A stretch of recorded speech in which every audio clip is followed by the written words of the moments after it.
Podcast, episode 55.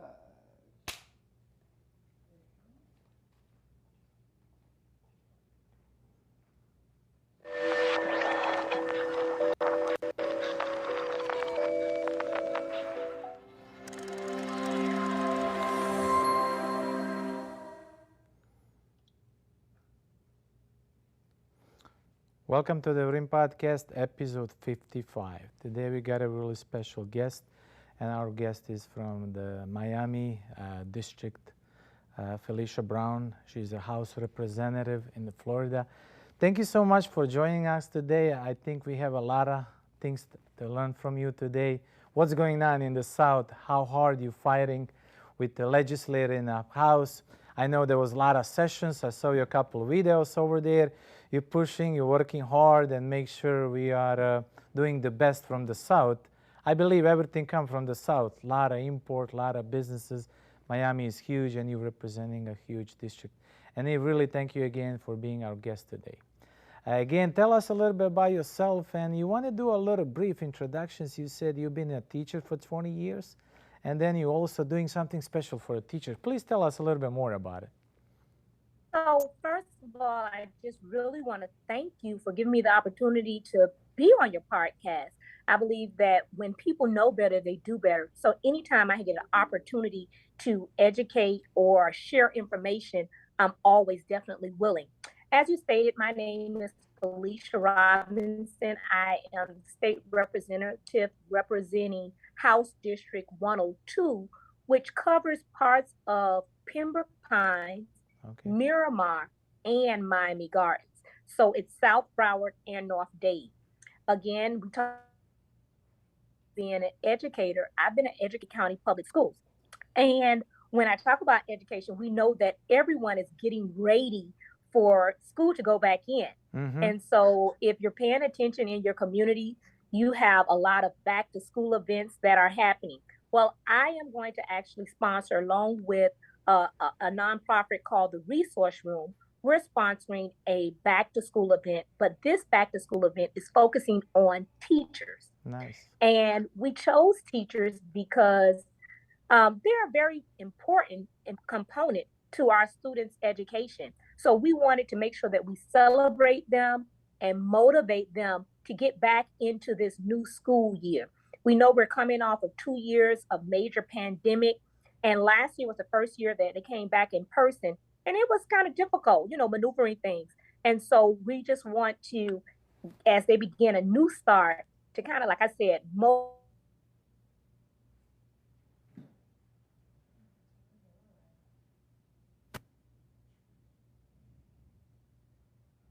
And one of the things that we will be doing this teacher's lounge back to starter baskets. And we call them starter baskets because no matter how many back to school events that happens for the children, when they come to school, they still tend to not have all the supplies that they need. And teachers tend to have to go into their pockets and bring them supplies. So we're giving them a starter basket to help with those supplies in their classroom. So when a student comes and don't have everything, the teacher can pull out of their bag and give them a little something. Perfect. So I'm very happy about that event. It's going to happen August the 7th. We're doing it as a brunch setting. It's going to happen in the city of Miami Gardens, but it was open to teachers in Broward and Dade. It's going to be at the Barbara Jordan Community Health Center. Okay. Perfect. Yeah. Okay, and it's a great. And you said you also been a teacher for 20 plus years prior to becoming the House representative at the District of Miami. Can you also a little bit touch? Yeah. Can you also a little bit touch on your mindset initiatives? And that's something that really big that you're working so hard at upper Tallahassee, Capitol Hill. What is that all about? What is that gonna do for our constituents? What is gonna do actually for 120 House representatives? They're representing a district to entire state of Florida and probably 22 plus million of the residents. So what's your initiative? Why did you even launch it? And what's gonna do for what? Is there gonna be, am I seeing more collaboration among you guys up there? Well, that's the hope. Okay. You always have to hope and believe in something. And what I realized is that a lot of Floridians, or even if we want to broaden it, Americans do not connect it to policy legislation. However, that is what moves and what affects their everyday lives. And so this all came about when we started looking at how the percentages of people coming out to vote. When I was having conversation with several people, you always say, well, I really don't get involved in politics, or I don't like this. And when I start telling them about the legislation that is being passed, they recognize that, wow, that affects me. Or, I didn't know this and I didn't know that. And I started trying to figure out, how do we get everyday people to get involved and to really recognize that this is something that they have to take a part of, because it empowers them. Okay. So we came up with mindset. And when I say mindset, I'm not talking about your brain. I'm saying mind as in MINE. Okay. And we came up with mind because when you feel like something belongs to you, then you take ownership of it and you're willing to fight for it, to protect it. You're willing to claim it. You're proud of it. So I always give an example, and it could be something like your house or even your kids. When you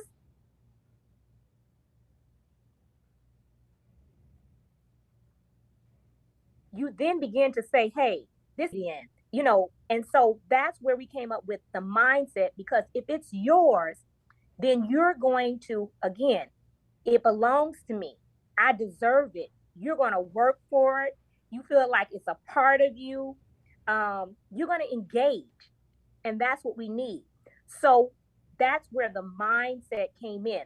And then we took it a little further and we actually came up with that acronym. Okay. And MIND is representing moving into new empowerment.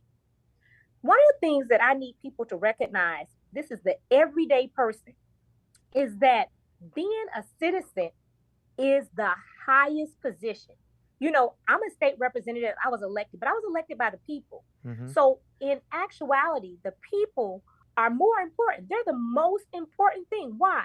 Because they make the decision on who's going to represent them. Yes. Okay? So if you are the most important person in this playing field, we need you to take ownership. We need you to recognize that it's mine, it's yours, it's all of ours, and we must be engaged. And so how do we take ownership, and how do we show or make Florida what we want it to be? We have to get out and vote. Yes, we do. And that's why we as a citizen has the responsibility to vote and elect officials. They will actually represent us in our districts and actually fight for us up there.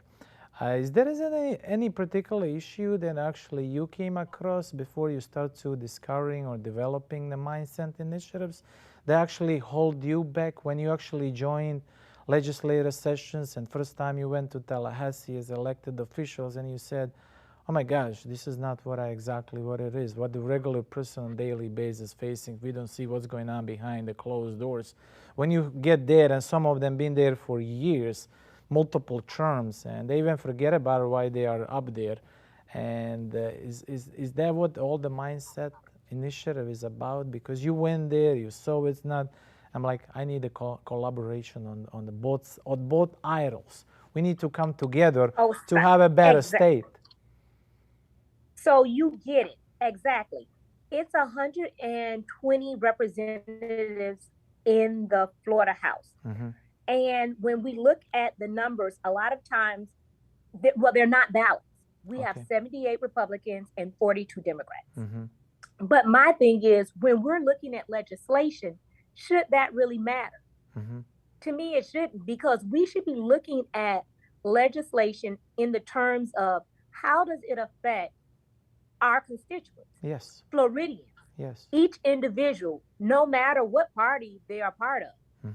And that's not necessarily happening. So that's why I said we have to figure out a way that we can get this to connect with the everyday Floridian. Mm-hmm. Get them connected because they are a part of this. The the policy that we actually file and that eventually becomes law, it affects them. So it's important for us to get them to understand the process, give them a little bit more information of what's happening there, and hopefully that in turn will inspire and motivate them to get engaged and to make sure they vote. One of the things that I would like to make sure that everyone knows is that it's very easy to see how your representative is doing. Mm-hmm. We have the Florida channel. And the Florida channel, you actually get the opportunity to see us on the floor, Okay. and you get to see us in committee. So when people say, well, I don't know who to vote for, well, you can always, call a friend or call someone, but you can also do your own research Mm-hmm. and see how your different representatives are voting on different issues. And these are issues or legislations that literally affect you. Mm-hmm. And if they're not, doing what you need them to do, or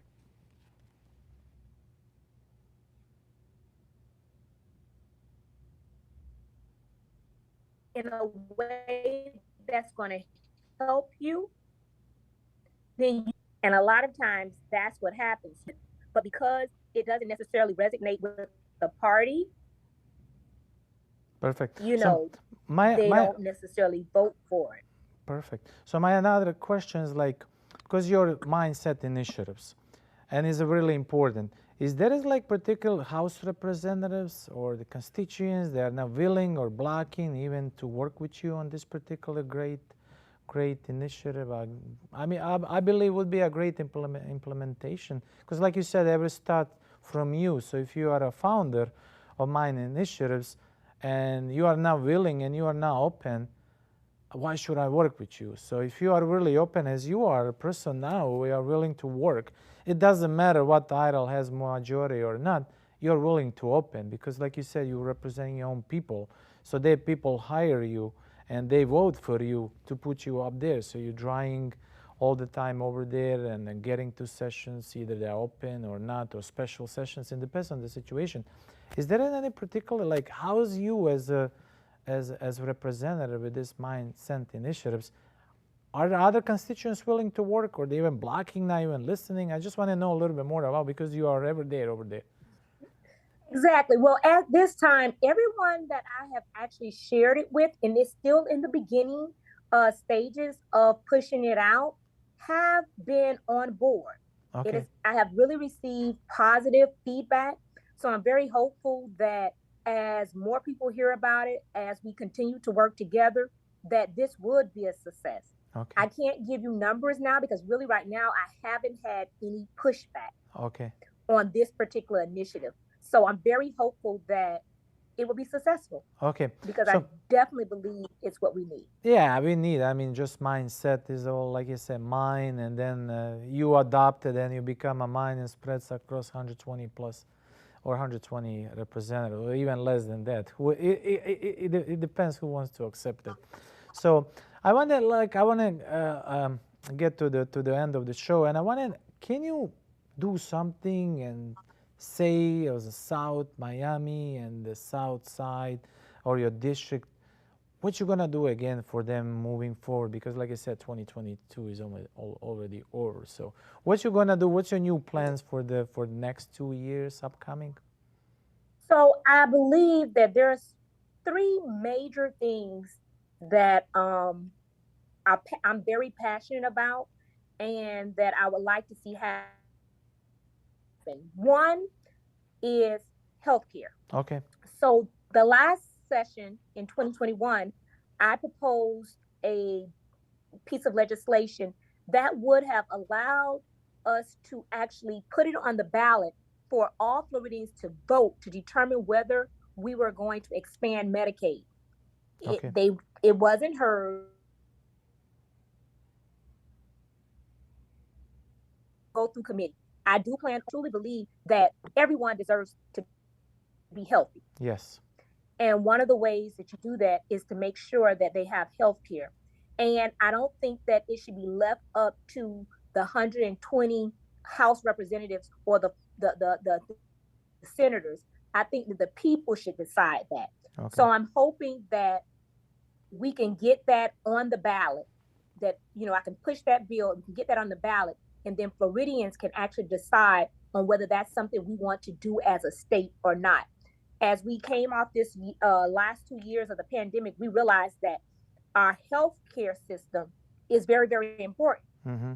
And, having access to health is major. So that's something that I think, again, doesn't have a party line. It needs it. And it's something that we should be able to try and put our topics that is really important is housing.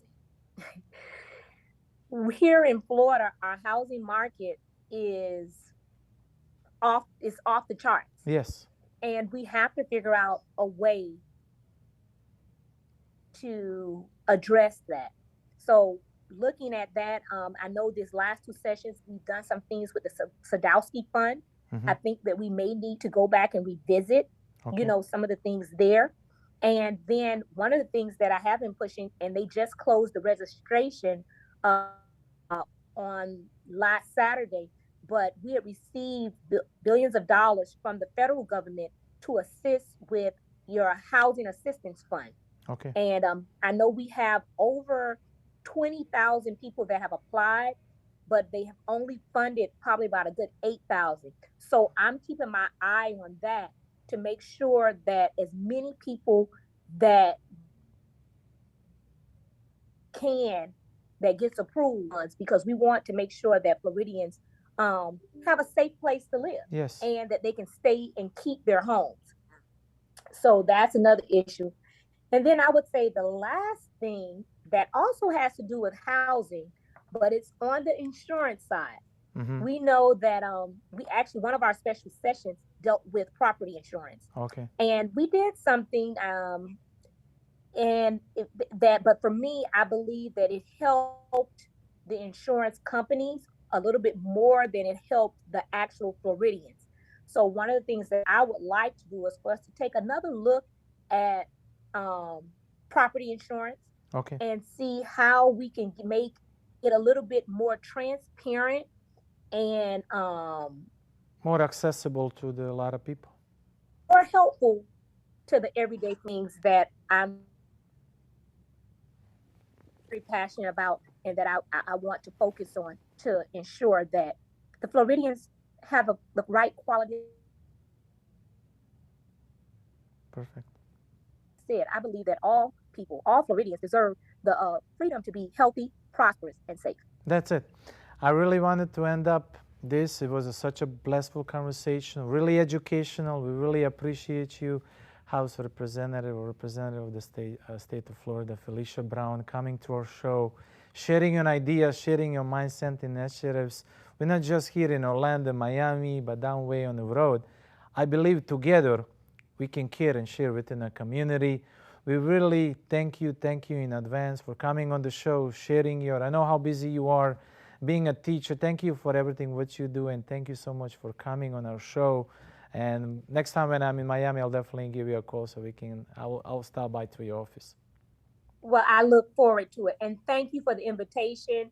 Again, as I said, when people know better, they do better. So having podcasts that inform them and give them information is always a great thing. So thank you for what God you bless do. you and your team.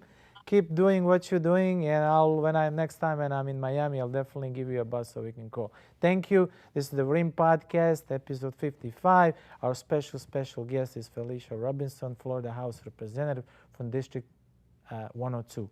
Thank you, and have a good one.